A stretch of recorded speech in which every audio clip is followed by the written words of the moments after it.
The real estate bull, and welcome to the state of Philadelphia real estate with the real estate bull.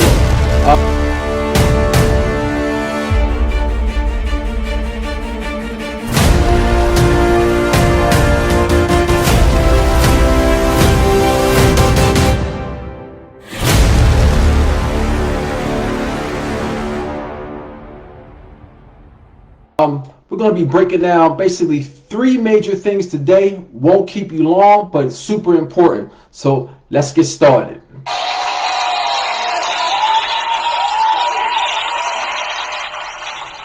All right, y'all. So the median sales price for the month of November, okay? So the median sales price for the month of November was $281,500, okay? Now that's a 0.5 increase from October, which is, of course, is the month before November, all right? So in the month of October, the median sales price was $280,000. So again, that's a 0.5 increase. And Philadelphia, I know a lot of people have been talking about the COVID, and I know a lot of people have been talking about the COVID, and a lot of questions that I get is, hey, how's the market?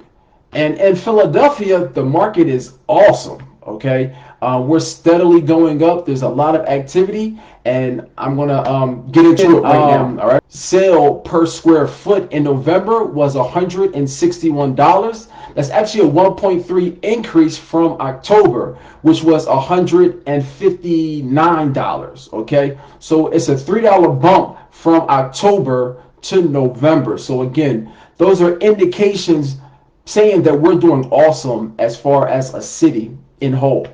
All right, the closed sales for November was 7,776. All right, so closed sales meaning somebody bought a home, somebody sold a home. So again, in November, it was 7,776. Now, that's a 12.5 decrease from October, okay, which was, of course, was the month before, where it was 8,631. From October of this year, they're up over 25%, which means a lot of people are still active, okay, as far as buying homes right now in the Philadelphia market. And a lot of that is probably due to COVID. What I've seen as a realtor is I've definitely seen a spike in just volume as far as people, I guess, during being cooped up for that COVID period. They're like, look, I got to get out. And it's like, okay, I'm in this. I was thinking about maybe buying a house in a year or two, but hey, what if the COVID comes back and I'm still stuck in this apartment? No, I got to get out. So I've seen a lot of people come to us and they're like, look, I got to get out. How can I get out and find me a house? All right. So, of course, that's always awesome. Moving on. The median days on market for November of this year is 10 days, okay? Now that's a decrease from 1 day from October of this year where it was 11 days. So days on the market is how long a house is put on the market to when it's sold. Those are days on the market, or DOM. So the average days on the market in the Philadelphia area in October was 11 days. So from the time somebody put their house on a market to when it's sold was 11 days. That went down in November to 10 days, okay? But here's the kicker. That's a huge decrease from November of 2019. In 2019, the average days on the market was 26 days. So when you put a house on the market in November in Philadelphia, it set an average of 26 days. Now, the November that just passed, only 10 days. That's 16 days. That is 16 days, man. You can just see the change in the market. All right, but moving on. Trying to say active listings mean that homes that are actively on the market right now. So the active listings for November of 2020 were just over 11,000. All right. Now this is down 8.5% from October, which saw 12,074 active listings. And this is down a whopping 40% from last year, same month, which saw 18,414 active listings. So last year, this same time in November, there were over 18,000 active listings, okay? This year, we only saw 11,000 active listings. So the active listings are way down, but again, that makes total sense because with COVID, when we had COVID, we've seen maybe this many, prior to COVID, let me rephrase that. Prior to COVID, we've seen this many houses were on the market. But when COVID hit, it kind of cut it in half. Why is that? Because people who were selling their homes and living there at the same time, they're like, listen, take my house off the market because I don't want to catch COVID. So in Philadelphia, it basically cut our inventory down by half. Okay, and that's an approximate number. So that's why there's less houses on the market than it was last year when that's a free-for-all. Okay, so good news, right? Awesome news. It's great news for buyers and sellers, and let me explain myself. Okay, so it's good for sellers because what this is saying is that we really haven't seen prices like this for the last 5 months. In Philadelphia, prices have steadily increased, which is good. That means money for everybody. That's what that means. It means money. Okay, that was my sound effects for my cashier. Somebody ringing the bell. Let's hear it again. That's for my sellers out there. Okay, so sellers have been really cashing in. A lot of people have been buying, putting their house on the market. And again, in November, the average time that it sat on the market was 10 days. Okay, so somebody might say, well, what about the buyers? Buyers, there's still hope out there for buyers. There's still homes on the market. There's still deals out there. In Philadelphia, they say that the whole market is 30% underpriced. So if you are in Philadelphia and you're looking to buy a home, now's a great time to buy a home. Why? Because interest rates are at all-time lows. What does that mean? That means that money is super, super cheap. So even though sellers are getting the bag, okay? They're getting the bag because they're selling for the most money that they've ever sold for. Money is super cheap. So it's almost like a win-win. So that's it for the market report, okay? Let's move on to some current events in Philadelphia, okay?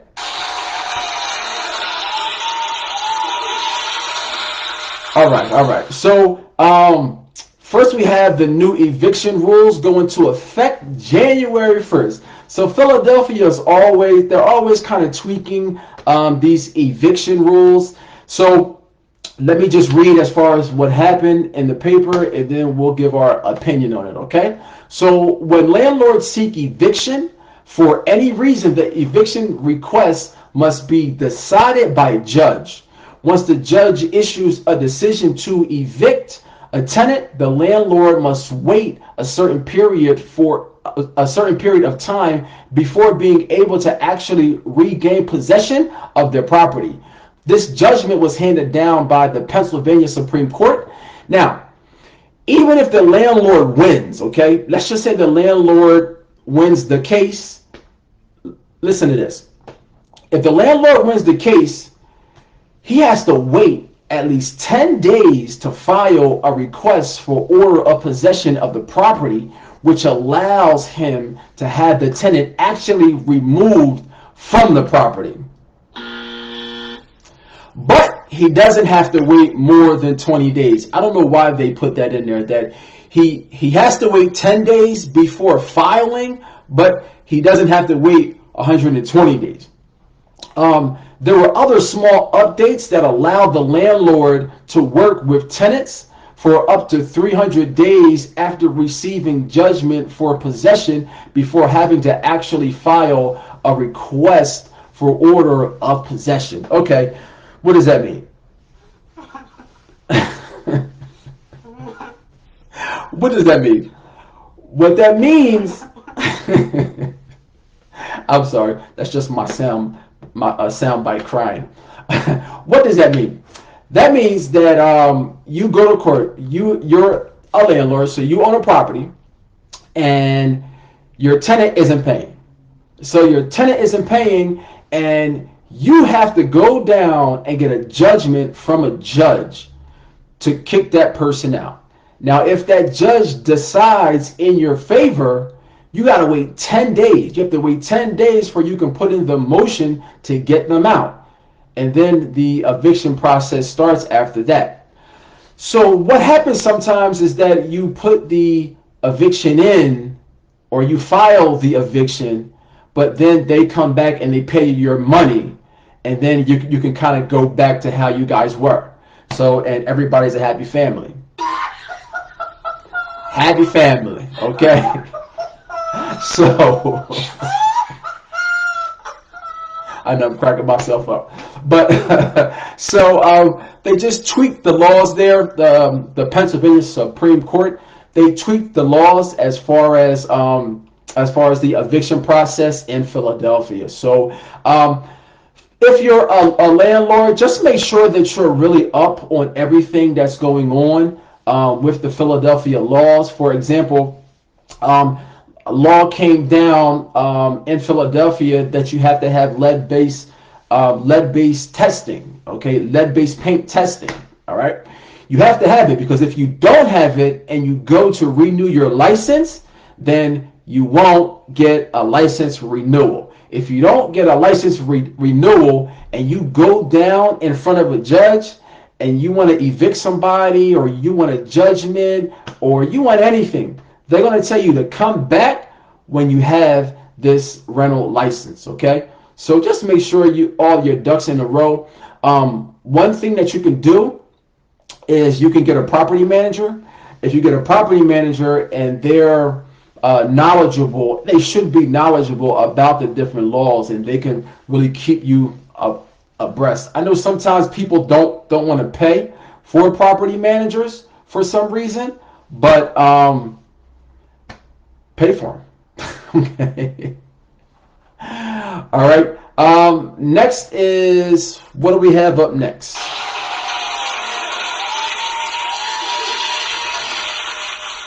All right, next we have one-size-fits-all approach to rent relief leaves tenants and landlords without assistance. All right, so landlords who didn't participate in Philadelphia's pandemic rental assistance program. So Philadelphia, for those of you who don't know, Philadelphia has a pandemic rental assistance program, okay? And with that rental assistance program, if people were having problems because of COVID, they can go down to Philadelphia and get help. All right. So here's the catch, is that the landlords had to participate also. And this didn't happen all of the time. So what are some of the reasons why the landlords didn't participate? Red tape, uncertainty because they really didn't know what it was, concerns about the amount of money that they would collect, and strained relationships with the tenant. Fighting going on between the tenant and the landlord. So these are the reasons why the landlords didn't participate. Now, if the landlord didn't participate, nobody gets paid. The tenant doesn't get paid, and the tenant doesn't get paid, and also the tenant and the landlord doesn't get paid, which is not good. Not good at all, okay? So, nearly a third of Philadelphia's landlords whose tenants applied for emergency rental assistance did not fill out their part of the application, which was required for distribution of funds. So, because some landlords wanted to participate in the government's program, rental assistance initiatives also should include an option for tenants to get funds directly.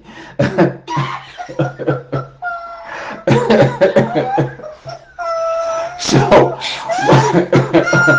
okay, I got some myself left. Okay, so what they're saying is that if the tenants, something that if the tenants don't pay, or I'm sorry, if the tenant goes down and the tenant tries to get this assistance and the landlord doesn't pay or doesn't participate, then what's going to happen is that they should get the money directly. Hold on. So what do y'all think the tenant is going to do? You think the tenant already had, okay, so picture this. The tenant already has problems paying rent, okay? So what they're going to do is get this money and then give it to the landlord when they probably have other things or other matters that they have to pay for. I doubt it, Captain. I really doubt it. So, all right, let's move on. We've laughed too much. All right.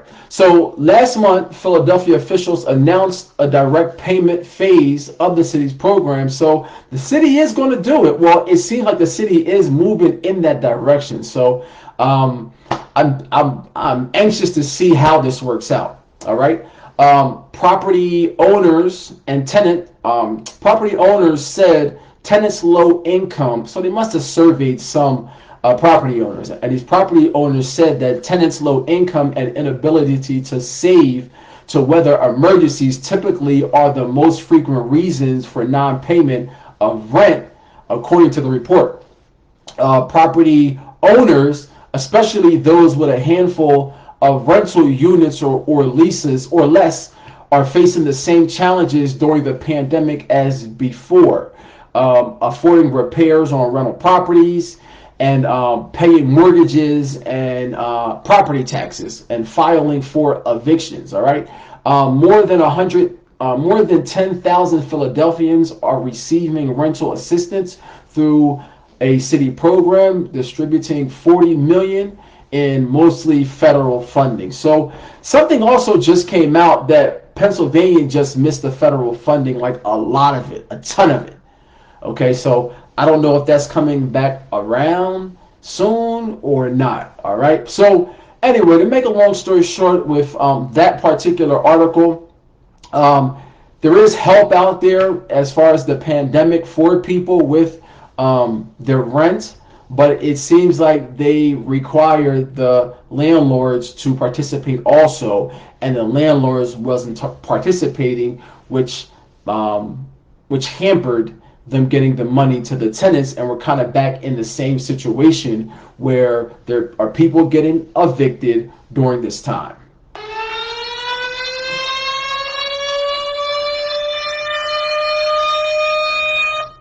All right, that sound means that we are done here. So catch me next week, same channel, same time, and we'll be talking about the same thing, the state of Philadelphia real estate. It's the Real Estate Boy. Follow me, contact me at www.realestateboy.info. I'm out, y'all.